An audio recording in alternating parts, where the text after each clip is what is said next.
Assalamualaikum warahmatullahi wabarakatuh.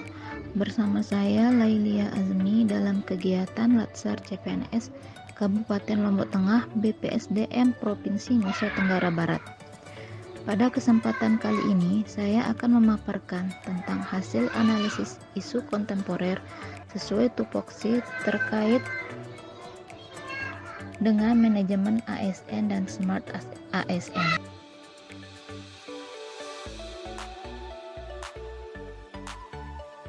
Isu yang saya analisis dalam video kali ini adalah rendahnya penggunaan KB MKJB, metode kontrasepsi jangka panjang di wilayah kerja Puskesmas Penuja.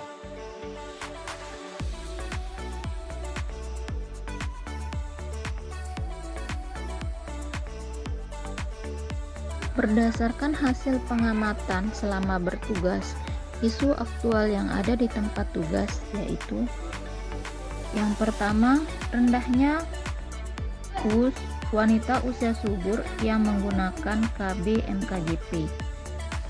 Yang kedua, rendahnya ibu hamil yang mematuhi protokol kesehatan.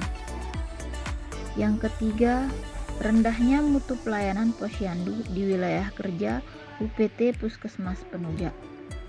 Yang keempat, tingginya kasus anemi pada ibu hamil di wilayah kerja UPT Puskesmas Penuja. Yang kelima, belum optimalnya penggunaan alat perlindungan diri oleh petugas saat bekerja.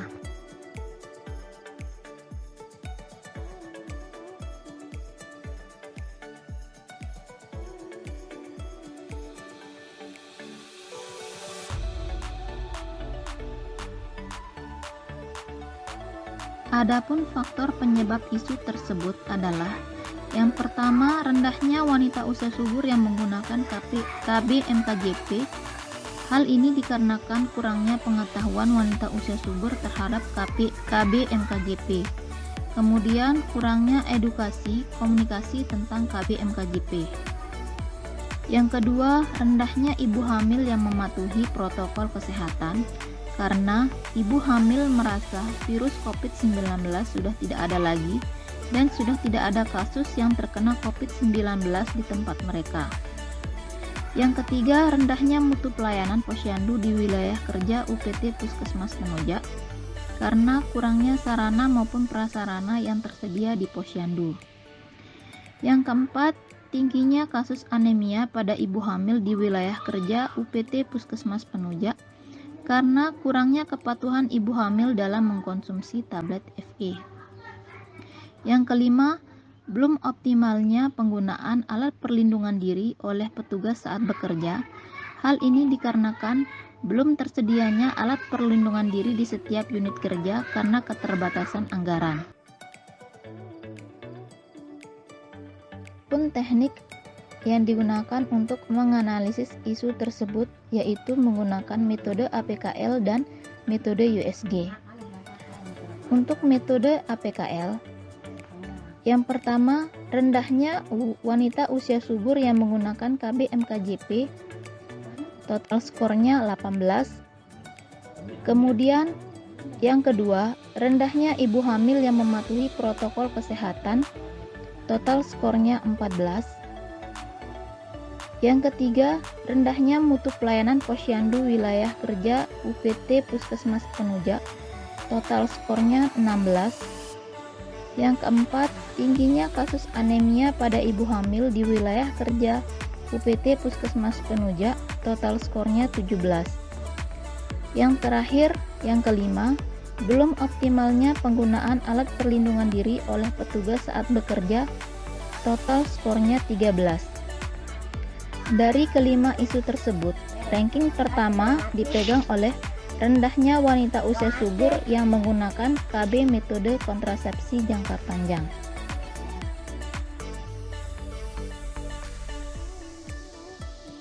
Metode APKL yang dimaksud artinya aktual, benar-benar terjadi dan sedang terjadi. P. Problematik artinya sebuah isu memiliki permasalahan yang kompleks sehingga butuh dicarikan solusi permasalahannya. K. Kehalayakan artinya isu yang menyangkut hajat hidup orang banyak. L. Layak, artinya isu yang diangkat realistis dan masuk akal untuk dipecahkan masalahnya. Dengan skor 5, yaitu sangat tinggi, 4 tinggi, 3 sedang, 2 rendah, 1 sangat rendah. Selanjutnya, untuk memperkuat penapisan isu melalui instrumen APKL, kita juga bisa membandingkan penentuan masalah pokok dan isu prioritas menggunakan metode USG Urgency, Seriousness, Growth dengan skala penilaian 1-5.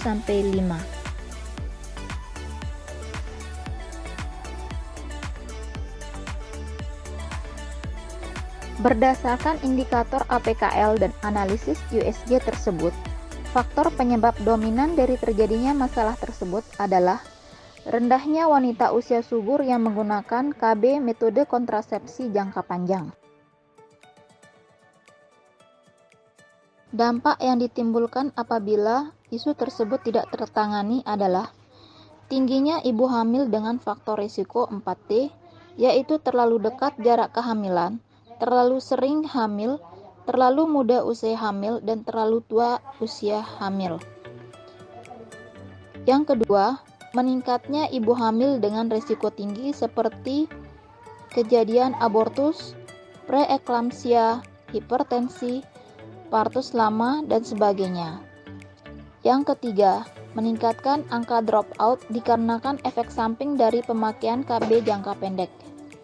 Yang keempat, kehamilan yang tidak diinginkan dikarenakan KB jangka pendek memiliki angka efektivitas yang rendah. Yang kelima, meningkatkan angka kesakitan maupun kematian ibu hamil dikarenakan faktor risiko maupun komplikasi dalam kehamilan.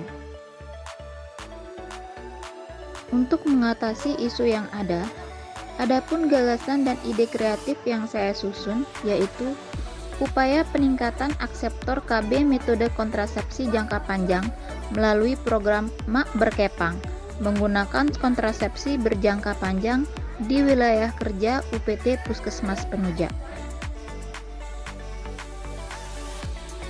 Adapun susunan kegiatan dari gagasan dan ide kreatif tersebut adalah melakukan koordinasi dengan mentor, bidan koordinator KIA atau KB, dan PLKB Desa dan kader BKP 2 KB.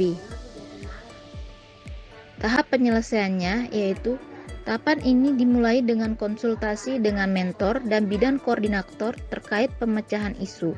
Kemudian melakukan koordinasi dengan PLKB Desa untuk pengambilan data wanita usia subur dan kegiatan-kegiatan yang akan dilakukan seperti jadwal sosialisasi KB MKJP dan pemasangan MKJP gratis di UPT Puskesmas Penuja. Hasil yang diharapkan adalah data wanita usia subur, jadwal sosialisasi, catatan hasil koordinasi dengan mentor dan bidan koordinator, kemudian sasaran wanita usia subur yang akan mengikuti sosialisasi KB MKJP, kemudian mempersiapkan media sosialisasi atau KIE, mempersiapkan kuesioner sebelum dan sesudah dilakukan sosialisasi KB MKJP, mempersiapkan daftar hadir peserta sosialisasi, mempersiapkan media KIE berupa lembar balik KB dan alat peraga. Hasil yang diharapkan yaitu tersusunnya rencana sosialisasi KB MKJP, terkumpulnya sasaran calon akseptor KB MKJP, dan terbentuknya kelompok MAK berkepang. Kemudian alternatif penyelesaian yang ketiga, mempersiapkan pemasangan KB MKJP di Puskesmas Penuja. Tahapannya yaitu dimulai dengan mempersiapkan inform consent, mempersiapkan kartu K1KB, K4KB, dan kohort KB, kemudian melakukan pemasangan bagi calon akseptor KB MKJP. Hasil yang diharapkan yaitu terlaksananya pemasangan KB MKJP gratis di Puskesmas Penuja. Pihak yang terkait yaitu Kepala Puskesmas, Bidan Koordinator KIA atau KB, PLKB Desa Penuja, dan kader. Sekian pemaparan dari saya. Atas perhatiannya saya ucapkan terima kasih.